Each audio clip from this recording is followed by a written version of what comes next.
Cha Igbo Land Moze Kenemono Kenemona Senago and Anano Mudo de Lemonke Udo de Lewa Biko. Among coming here is a Ogechi Njaka na Chimaren Temple. Yes, oh young mamma may sell her. I can not get a double Chimaren Temple go to Buenam. Nambegalaga na Chimaren Temple Bulio no Sinoya, one or American or one Yokulu. Now she is very, very angry. Maybe Chimaren Temple the Bena condemn here. I am Nandun. Melokom Gudibia Wanyaku na Mekwa Ofi ha Bikono Nere video kuno no ebe Kadafi and Ogechi na dochi Marin Temple vam Kodobu na Kokwansino Ogechi Amami Hebi Wege Ami Hebi Wege Jane no Bodo Buzukwani Kena Ayagidegu Yabu Hena Chida Jibu Kwankige Butakwa Ozo Bikono Ibondo Manje Mono Nekenena Ogechi video Ihanyana Chimarin Temple na agakwa ụzọ biko no manashi ihe agba like this and eji onye layer right now I'm putting on this watch and eji onye layer. Now can you tag Chimarin Temple here? Can you tag Chimarin Temple on this platform? Tag that Anoya, tag that yacht. I need his attention here. Tag that in tag that uncircumcised bastard here. Chimarin Temple. That's una local thief dibia. That's una scam dibia. I want you to tag that video to here. Take this video and tag to Chimarin Temple. That scammer. I want you to get his acts here. Because the reason why Njiribia here is because of him. He should shut his trash. And you see all this my Igbo brothers and sisters that are doing bloggers, and you guys are just doing blogging for people to call you guys good people or whatever. See, you have to be true for yourself. I remember 4 years ago, this useless Chimarin Temple came out.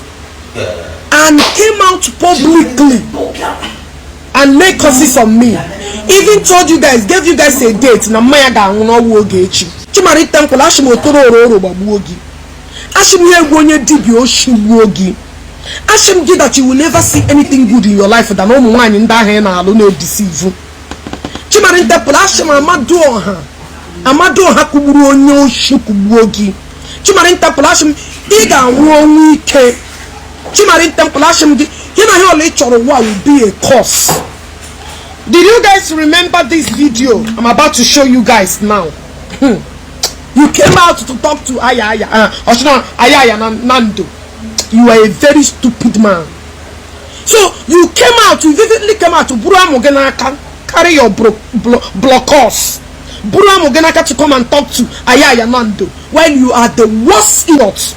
You came out publicly, announced to the world that you gave your mother a date to die, not Ogechi Okeke Njaka. You gave those your useless 3 wives, a date in Hagamu.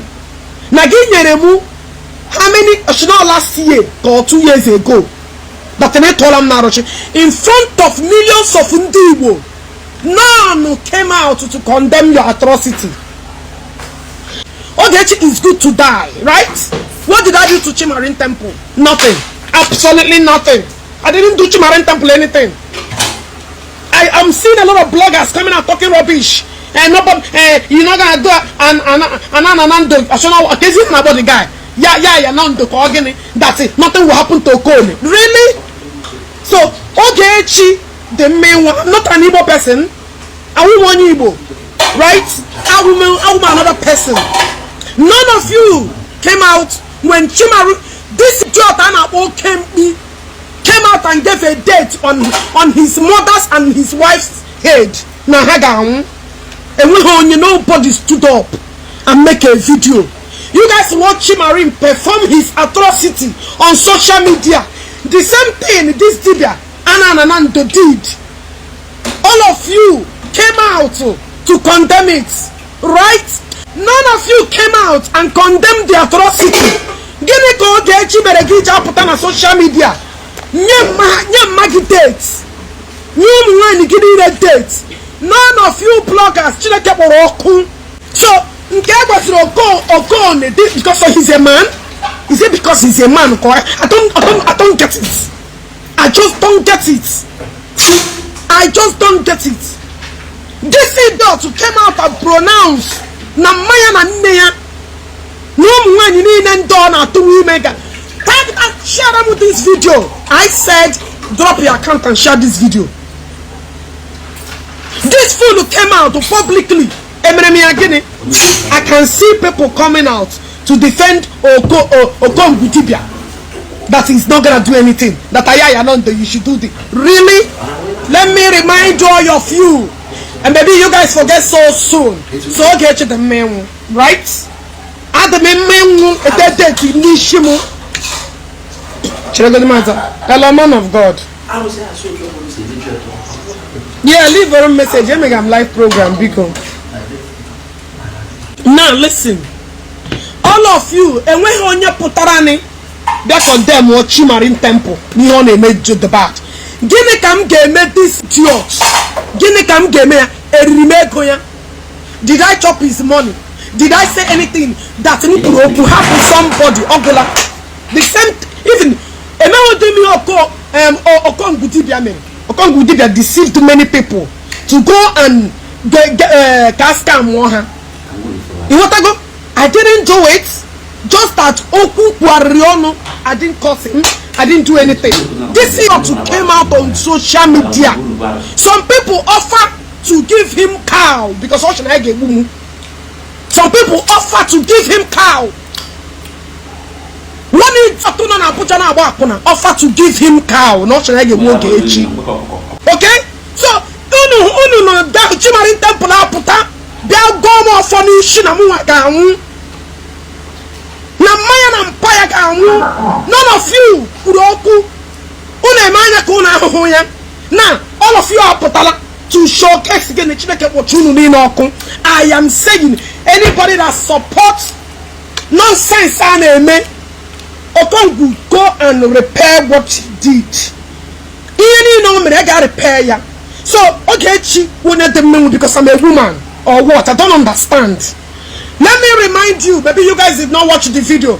I have to show it to you. Oh, why can't Ndi Igbo wofu? Never onye ga nwa ga ademma Chineke bunu ni no no. Ashimi ihe na kubunda rola kubucho unu ni no ofu. Wait, let me remind you guys. Maybe you guys have forgotten because the brain unu is too small. Uchere? Wait. Let Chimarin, the day he was calling curses on me. This was Chimarin Temple. In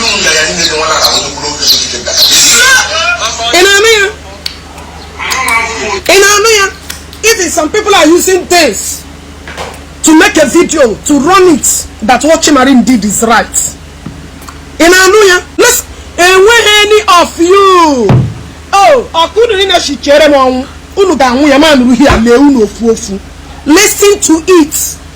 Giant, the same thing aya na ndomere. Unu ni na jepota na ko na go nu mmiri aso na go re shonu mmiri aso unu na ekwu okwu. Listen to it.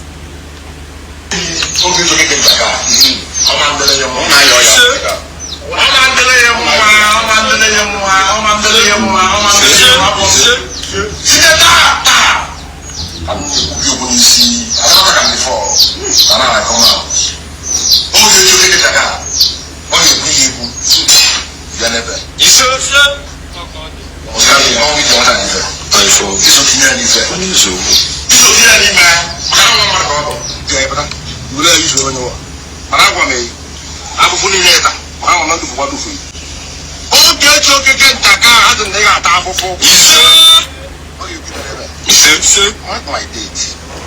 I'm going to be on a course. Who said you go? One go to you. Or if you have to go from today, or you go official. Now, I'm going to be fishing. I'm going to catch it.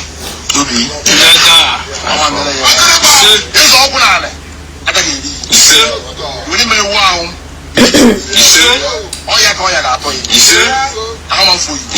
I want to walk on the walk. I follow. You got for it. You see? Where on the wall? Are you ready? I just want over. Temple. I'll say I follow. Okay, to take it.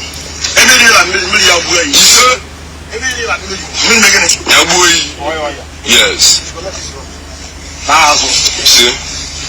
090 30 75 24 63 Chimarin Temple of Agwu.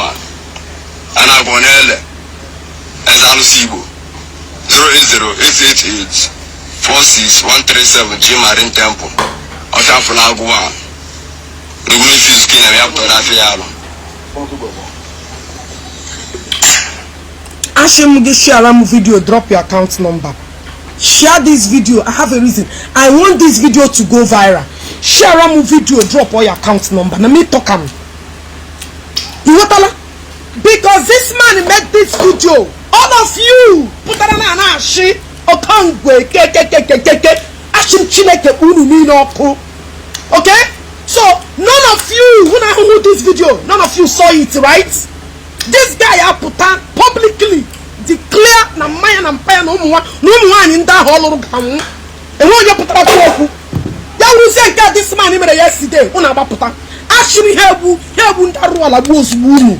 All of you, man, what came I want you put on that corruption. Wait, Chimarin, you I'm going to get my platform. You will die like a piece of shit. You eat. Emehum Kichi, Emehum Gate, Gapota, Baramebe, Toramafo, and everybody we are on Facebook watching you. None of you said anything, right? I tell Jesus, I get clear with talking women. I tell Jesus, sorry. I stood up and came and said, why would you claim that even one feeble open? That was my offense, Ebeno. Ashim Giga, who I think I'm 1 week at Chimarin Temple. You look like a wretched pig. Chineke Moon, wait. Wait.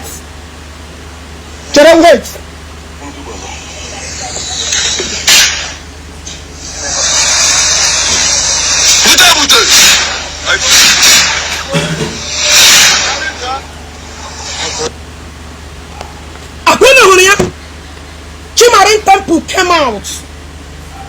I would there was another video. Please, I wouldn't need you. Send that on what's up.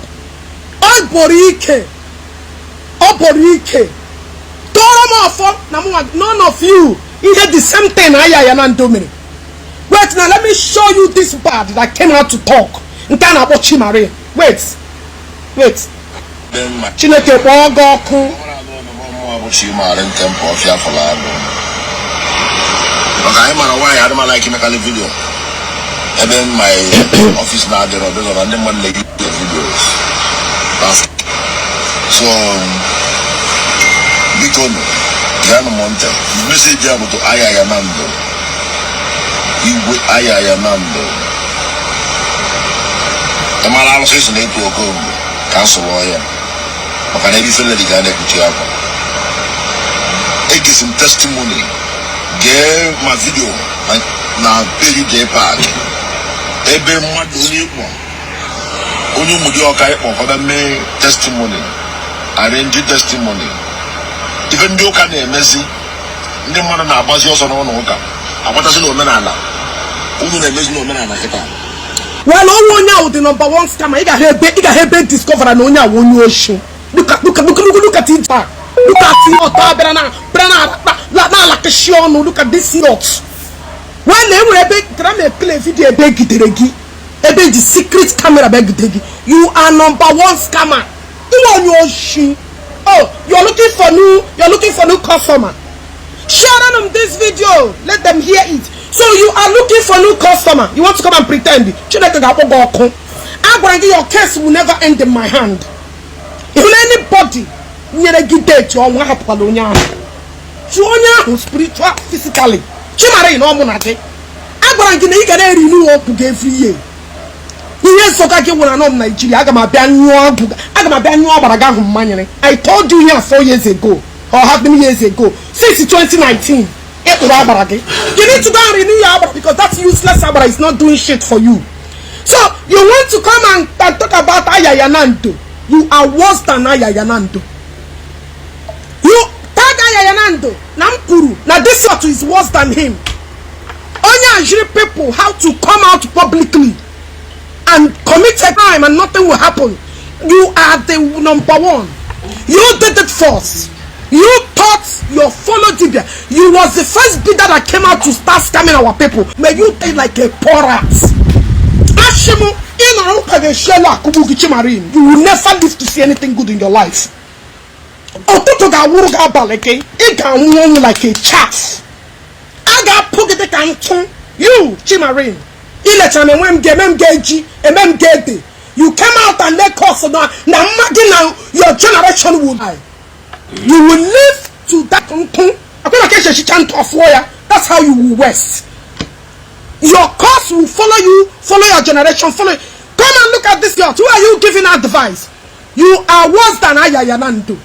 All of you that came out and start talking rubbish. When Chimarine put when Chimarine came out and Baramebe, but all of you guys kept quiet and supported it.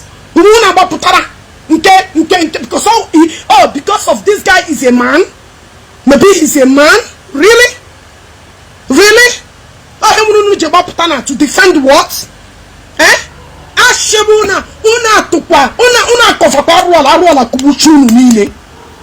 Wait, let me. Chimarin, Ashmi, you would like a rat. Ashmi, that has expired though. How many years? Your debt, you must renew. Tag that Chimarin. Tag him. A very useless. Okembi.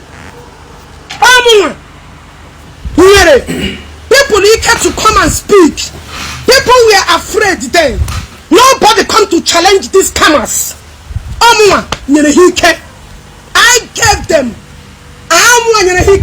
Do not be afraid of don't share this local thieves. Everybody be you. Look at Onyoshi, a total criminal. Onyoshi I'm discover. People, I gave a lot of men and women the strength to stand. All these things are fake. They are thieves. When I did it, people will say, hey, listen.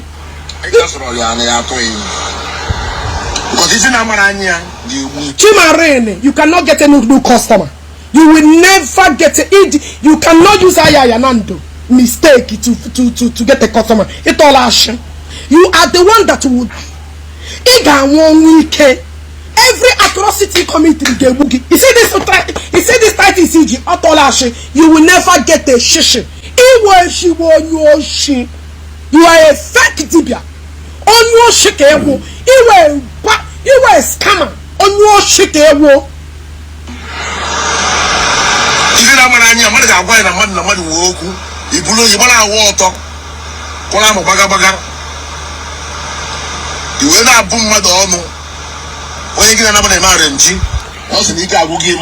Chimarina onye menare nji karịa gị.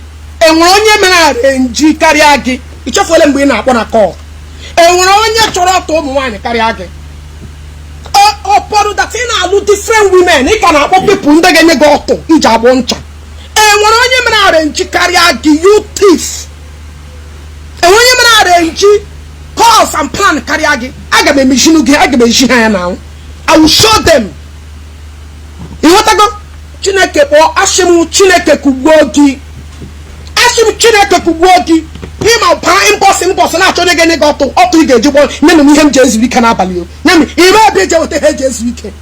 A shower local a shower. Chineke Wago Kuchimarin. Ashim give Wago. Look at whom I need on my face. I'm jealous from women, eh? Only I need I got back on again this one. It's a simple pitewegi. A very local thief. Social media. All the weapons of Omenala. If you got people now, they Omenala, they won't home again. If you got people now, they Omenala, they won't home again. Eminem again, Chimarin. One year to Ashimogi, Bando Tugi, Nanuti Biakugo. Tell tell them that the business is over. They can have papa. They can have papa. So. Look at you. Don't look like how men get your time on your soul because of your atrocity.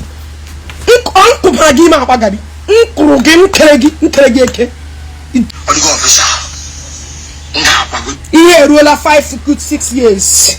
You gave Nagin 1 year. Officially has expired. Now let me make my own official. You are done. You are fucking done. No more new business. Don't even use Ayanando as a backup petolation. You are done. Half a market. I'm a government official worker. You know, so I'm very busy with my government work. All of the people are Abia, Muna Efo, and Apa. Other Balanya, Lola, Evangelist, all over the Gassi, no one do not go them. You can't contact my platform, get Malia Montoya, Mokachiki Monanabo. Toyos, Juma Bendos to cool. You see this tight in CG, Otolashi, you will never get a shishi. Obro Bunini Dibiago, Nella. Maybe breaking them on can hear them Ili Bridge. You can knock on the channel video, when the nature video because you like a subscribe on this channel, subscribe which you drop your comment at the comment section. You get notification, you want a notification, you like a quite video, like a child, Ishi live video call when you can Navara at a Kennequamon. You can hear Ebony Boy and Obi July Angle Konosi, Abanela, Nachanela, and Kakachazim Babiko, Indonesia Yabiko. I make a new subscribe on Bekene, Kaiju Yabicono, in Buffalo one and I'm going to go to Buffalo one. When I see you do I don't work at the one, Kaimon Bozo.